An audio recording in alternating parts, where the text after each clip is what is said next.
person that's borrowed is going to be much wealthier than the other guy. Now, they're equally smart, they're equally have made the right investment decision, but they're not getting the same return. And I think the reason Australians, especially ones that get into property early, that make a lot of money in property, is not because property gives a better yield or better growth. It's so hard to get into it. One, you've got a 28-year-old young guy who saved $50,000, makes good income, that wants to start on their investment journey so that when they're 40, 50, they're creating large amounts of passive income. So what's your advice, Dave? First question I'd be asking is, what is their asset allocation? What are they interested in? Because I can say to you, let me invest in shares for you, but if you don't believe in shares, what's the use of investing in it? There's no issue in investing in property, and you've got to understand is no matter what investment that you choose, if it's a high growth investment, it's usually giving you anywhere between 7 and 10% return. If you're looking at an investment property, to break down the return, it comes from two areas: income and growth. That's how you get your total return. You're buying an investment property, you're getting rental income, and you're hoping the property goes up in value. Okay? Same thing with shares. Okay? We're getting dividends, and you're hoping that that share goes up in value.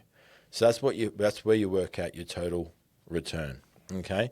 If I'm looking at any area, usually to get into property, what do you need to do? Most likely have some deposit of some savings. And you need to borrow. And you need to borrow, right? You need to gear or Yep. leverage, yep. You can do exactly the same thing with shares as well. So the reason why someone would gear in the first place is because they believe their return on investment will be higher than the income, the interest they're paying on that loan. Okay? So if I'm taking out a loan in today's day, I'm paying about 6%. I'm hoping my total return, income plus growth, is going to be higher than 6%. All the expenses, yep. So then I'm using gearing to magnify my return. Let's talk about that, because I really believe in leverage and gearing to create wealth. So I want to try to do this as simplistic as I can as an accountant. So if you invest 100 grand, and let's use 10% between yield and growth, you'll make $10,000 after year I've got one. this really, really good calculator rule I use. Well, you give me your rule, and I'll try to explain why power of gearing in growth works. So 100 grand, 10% return, you get $10,000 in year one. If you invest 100 grand, and let's say for argument's sake you can borrow 300, now you've invested 400,000. Now, because there's borrowing, you will have some dilution in at least the return, the yield. There'll be a cost to that borrowing that money, but your growth factor will be accelerated. Correct. So let's assume you get a 7% return or a 6.5% return total on 400. Well, that's going to be much greater than the 10% on the 100. And if you're in that growth market, the return just accelerates by powering of leverage.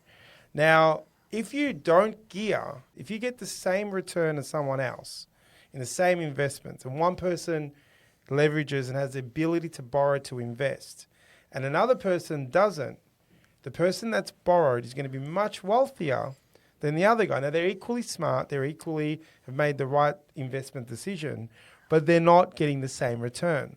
And I think the reason Australians, especially ones that get into property early, that make a lot of money in property, is not because property gives a better yield or better growth. It's so hard to get into it. One, you got to find a property, pay stamp duty, pay legals, you borrow all this money. You're forced to stay in that property so long, or at least long enough, and to sell it is so bloody hard, that what ends up happening is people hold property longer, they ride through the ups and downs, and all of a sudden they become, wealthy because they've got into an asset that they've leveraged that they're going to probably hold for long enough time for it to get through the cycle, and people make money. And Australians have been benefactors of loving property investment, and it's been great, and probably hasn't helped the property price. There's so many investors in the market, they're just creating the demand. So my view is, I think leveraging, gearing is something that we need to consider and look at. The most daunting thing initially is to get a loan and take it out and to buy something. The difference between property and shares is that it's so volatile that every day you're looking at it and you're seeing shares drop And then it's like, because you're only owning a parcel of them, should I sell? Should I not? Where to sell a property, you got to sell the whole thing. Yeah. Right. So sometimes if times do get tough when you've got a property, you try and ride out the wave and get to a point that things get a little bit better as well.